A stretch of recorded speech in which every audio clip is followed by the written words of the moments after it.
जय हिंद साथियों, मेरा नाम है देवेशपाल। स्वागत है आपका स्टडी देवेश में। आज है 11 दिसंबर 2022। 11 दिसंबर 2022 से जुड़े इंपॉर्टेंट करंट अफेयर देखेंगे। साथ ही उनसे जुड़े कुछ इंपॉर्टेंट फैक्ट्स के बारे में भी जानेंगे। साथ ही जिन क्वेश्चन को ट्रिक के माध्यम से याद किया जा सकता है उन्हें याद करने की कोशिश भी करेंगे। इससे पहले 10 दिसंबर 2022 के क्वेश्चन रिवीजन के तौर पर देख लेते हैं, ओनली वन लाइनर। बाकी डिटेल में हम 11 दिसंबर 2022 के क्वेश्चन देखेंगे। तो चलिए शुरू करते हैं पहले प्रश्न के साथ में।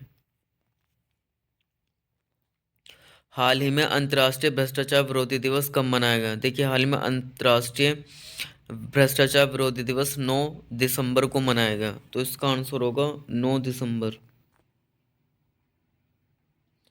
देखिए, इसकी जो थीम थी वो थी uniting the world against corruption. Next question देखते हैं।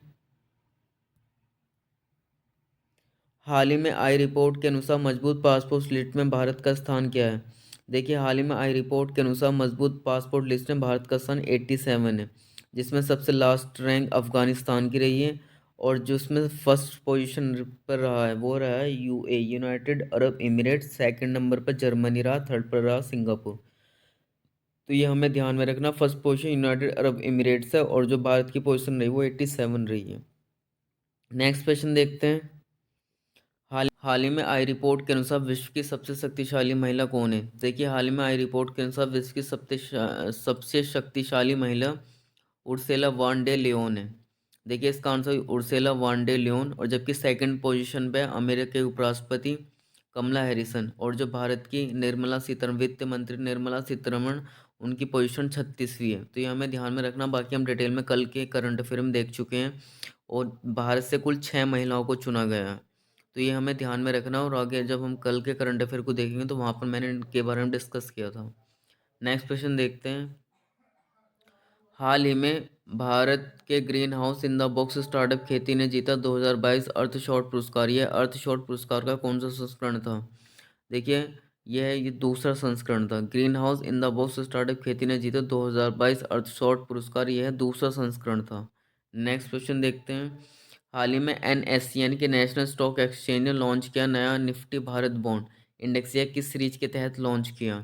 देखिए, यह 2033 सीरीज के तहत लॉन्च किया गया है। नेशनल स्टॉक एक्सचेंज के द्वारा Nifty Bharat bond index launch किया गया था। नेक्स्ट क्वेश्चन देखते हैं। हाल ही में ऑक्सफैम इंडिया ने जारी किया India and inequality report 2022 digital device के अनुसार भारत में कितने प्रतिशत महिलाओं के पास मोबाइल फ़ोन है? देखिए, भारत में इसकी रिपोर्ट के अनुसार 31% महिलाओं के पास फ़ोन है। और जबकि पुरुषों के पास 61% यानी कि 61%, इसके वजह से डबल लगभग 61% पुरुषों के पास मोबाइल फ़ोन है। नेक्स्ट क्वेश्चन देखते हैं। हाल ही में नाबार्ड यानी कि national bank for agriculture and rural development के नए अध्यक्ष कौन बने हैं? देखिए, हाल ही में नाबार्ड के जो नए अध्यक्ष नियुक्त हुए हैं वो शाहजी केवी को बनाया गया। देखिए, नाबार्ड की स्थापना 1982 में की गई थी। नाबार्ड का मुख्यालय मुंबई में है। और नाबार्ड के जो वर्तमान अध्यक्ष चुने गए वो शाहजी केवी को चुना गया है। नेक्स्ट क्वेश्चन देखते हैं। हाल ही में ऑक्सफोर्ड डिक्शनरी ने किसे 2022 का वर्ड ऑफ द ईयर घोषित किया है? देखिए, ऑक्सफोर्ड डिक्शनरी के द्वारा 2022 का वर्ड घोषित गोबलिन मोड को चुना गया है। नेक्स्ट क्वेश्चन देखते हैं। हाल ही में जम्मू कश्मीर में कहाँ 3 दिवसीय हथियार फायरिंग प्रतियोगिता संपन्न हुई है? देखिए, जम्मू कश्मीर में हाल ही में 3 दिवसीय हथियार फायरिंग प्रतियोगिता उधमपुर में, जम्मू कश्मीर के उधमपुर में संपन्न हुई है। जम्मू कश्मीर के जो लेफ्टिनेंट गवर्नर मनोज सिन्हा है। नेक्स्ट क्वेश्चन देखते हैं। हाल में भारत के 77वें ग्रैंड मास्टर कौन बने हैं? देखिए, भारत के 77वें ग्रैंड मास्टर आदित्य मित्तल बने हैं। देखिए, बाकी हम और ग्रैंड मास्टर के बारे में हमने पढ़ा था, वो हमने कल की करंट अफेयर में डिस्कस किया था। अब शुरू करते हैं 11 दिसंबर 2022 के क्वेश्चन। इन्हें हम डिटेल में देखेंगे। और ये वीडियो आपको लास्ट तक देखनी ताकि आपकी कोई भी क्वेरी बचे ना। साथ ही वीडियो अगर अच्छी लगे तो प्लीज़ वीडियो को लाइक करो, चैनल को सब्सक्राइब करना ना भूलें। तो चलिए शुरू करते हैं पहले प्रश्न के साथ में। हाल में मानव अधिकार दिवस कब मनाया गया? देखिए, मानव अधिकार दिवस 10 दिसंबर को मनाया जाता है। तो इसका आंसर होगा ऑप्शन नंबर सी। 1948 में जो यूनाइटेड नेशन है उसके द्वारा मानव अधिकार आयोग की स्थापना कर दी जाती है। उसके उपलक्ष्य में यह मनाया जाता है। मानव अधिकार दिवस 10 दिसंबर को हर साल मनाते हैं। तो ये हमें ध्यान में रखना है। तो अगला प्रश्न देखते हैं। हाल में चुनाव आयोग ने टीआरएस का नाम बदलकर क्या किया है? देखिए चुनाव है यानी कि इलेक्शन कमीशन, जिसे भारतीय संविधान 324 में रखा गया है, 324 में चुनाव को दिया गया है, इलेक्शन कमीशन को दिया गया है। तो देखिए चुनाव आयोग ने देखिए किसी भी पार्टी का नाम में संशोधन करना तो चुनाव आयोग ही करता है। बाकी चुनाव आयोजन का कार्य भी चुनाव आयोग के द्वारा ही किया जाता है। इसके अतिरिक्त चुनाव में चुनाव चिन्ह देना का कार्य भी चुनाव आयोग के द्वारा ही किया जाता है। तो देखिए TRS यानी कि जिसके अध्यक्ष थे TRS के अध्यक्ष जो कि चंद्रशेखर राव थे, जो कि तेलंगाना के मुख्यमंत्री थे, जो इस पार्टी के अध्यक्ष एवं तेलंगाना के मुख्यमंत्री भी थे। तो उन्होंने अपनी पार्टी का नाम तेलंगाना राष्ट्र समिति था, जो वर्तमान में इसका नाम बदलकर भारत राष्ट्र समिति कर दिया है। तो इसका आंसर होगा BRS यानी कि तेलंगाना राष्ट्र समिति से भारत राष्ट्र समिति इसका नाम कर दिया गया। ऑप्शन नंबर ए इसका राइट आंसर होगा। और बाकी चुनाव आयोग 324 आर्टिकल में दिया दे रखा है। नेक्स्ट क्वेश्चन देखते हैं। देश भर में 15 अगस्त तक कितने खेलो इंडिया केंद्र खोले जाएंगे? देखिए देश भर में 15 अगस्त तक, देखिए जो हाल में जो केंद्र सरकार की तो जो अनुमति मिली है, मंजूरी मिली है, वो 773 खेलों की मिली है। परंतु जो हमारे जो युवा मामलों के मंत्री अनुराग ठाकुर ने, उन्होंने ये घोषणा की लोकसभा में एक अपने भाषण के दौरान कहा है, 9 दिसंबर 2022 को लोकसभा को सूचित किया उन्होंने, 15 अगस्त 2023 तक देश में 1000 खेलो इंडिया केंद्र केंद्र स्थापित किए जाएंगे। तो ऑप्शन नंबर ए इसका राइट आंसर होगा। यहाँ पर हमें ये ध्यान में रखना है कि केंद्रीय युवा मामले और खेल मंत्रालय कौन है, किनके पास है? देखिए युवा मामले और खेल मंत्रालय हाल में अनुराग ठाकुर के पास है, जो कि युवा सांसद का खिताब भी इन्हें दिया जा चुका है। तो इसका आंसर होगा option number A. Next question देखते हैं। हाल ही में एडन हजार्ड ने इंटरनेशनल फुटबॉल से संन्यास लिया है, वह किस देश के खिलाड़ी है? देखिए एडन हजार्ड ने इंटरनेशनल फुटबॉल से संन्यास लेने की घोषणा की, वह बेल्जियम के खिलाड़ी हैं। तो ऑप्शन नंबर ए इसका राइट आंसर होगा। बेल्जियम, जिसकी कैपिटल ब्रुसेल्स है। नेक्स्ट क्वेश्चन देखते हैं। जापान, ब्रिटेन और कौन सा देश मिलकर छठी पीढ़ी की लड़ाकू विमान बनाएंगे? देखिए जापान, ब्रिटेन और हाल ही में इटली मिलकर, जिसकी कैपिटल रोम है, वे छठी पीढ़ी के लड़ाकू विमान बनाएंगे। 2035 तक यह विमान तैयार करने की घोषणा की गई है और छठी पीढ़ी के लड़ाकू विमान जापान, ब्रिटेन और इटली बनाएंगे। इटली कैपिटल रोम है। तो ऑप्शन नंबर ए इसका राइट आंसर होगा। नेक्स्ट क्वेश्चन देखते हैं। हाल ही में RBI ने किस देश की मौद्रिक प्राधिकरण के साथ मुद्रा अदला बदली समझौते पर हस्ताक्षर किए हैं? देखिए हाल ही में जो RBI ने मालदीव की मौद्रिक प्राधिकरण के साथ मुद्रा अदला बदली के समझौते पर हस्ताक्षर किए हैं। तो ऑप्शन नंबर सी इसका राइट आंसर होगा। मालदीव की कैपिटल माले है। देखिए भारतीय रिजर्व बैंक ने सार्क देशों के लिए SAARC South Ash South Asian of Asian Regional Corporation, SAARC, जिसकी स्थापना 1985 में ढाका में की जाती है।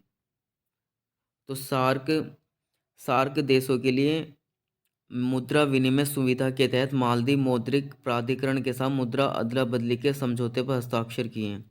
इस समझौते से मालदीव मौद्रिक प्राधिकरण RBI से अधिकतम $2000 मिलियन तक की राशि किस्तों में निकाल सकता है।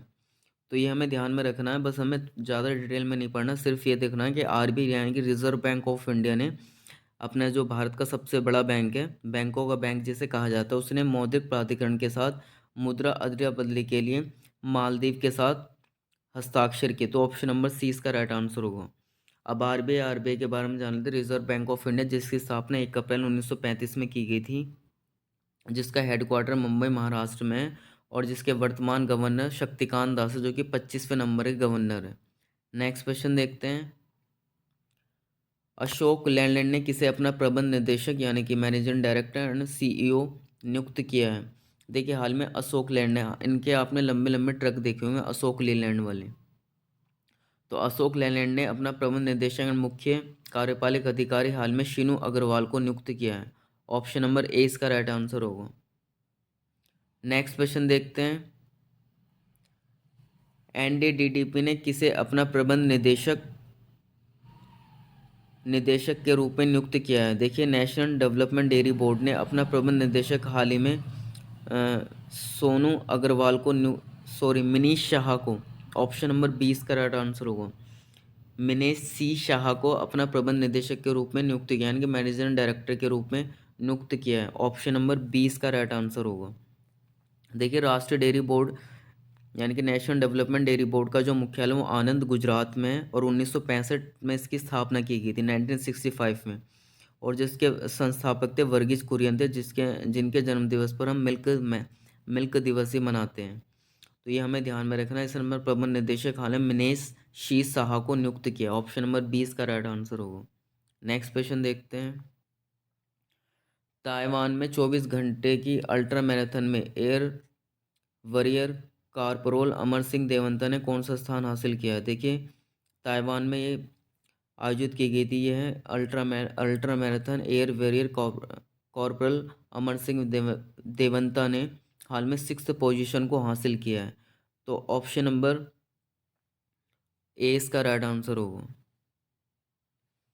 देखिए, कारपोरल अमर ने 2022 के लिए सोचो विश्वविद्यालय ताइवान में चीनी ताइपाई एसोसिएशन ऑफ अल्ट्रा रनर्स द्वारा आयोजित 24 घंटे अल्ट्रा मैराथन में 204.47 किलोमीटर की दूरी तय करके छठा स्थान हासिल किया है। तो ऑप्शन नंबर ए इसका राइट आंसर होगा। 6th पोजीशन इन्होंने हासिल की है अमर सिंह देवंता ने। नेक्स्ट क्वेश्चन देखते हैं। केंद्र सरकार ने रूफटॉप सोलर योजना का विस्तार कब तक बढ़ा दिया है? देखिए, केंद्र सरकार ने रूफटॉप सोलर योजना का विस्तार 2026 तक बढ़ा दिया गया। ऑप्शन नंबर 20 का राइट आंसर होगा। देखिए, बिजली के लिए भारत सरकार अधिक से अधिक कार्य कर रही है, जो सोलर सिस्टम, सोलर पैनल के लिए। तो जो कि जिसके तहत योजना भी चल रही है, कुसुम योजना, ये इसी के लिए बनाई गई थी।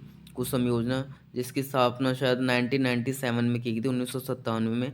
तो सोलर योजना का विस्तार हाल में 2026 तक बढ़ा देगा। ऑप्शन नंबर 20 का राइट आंसर होगा।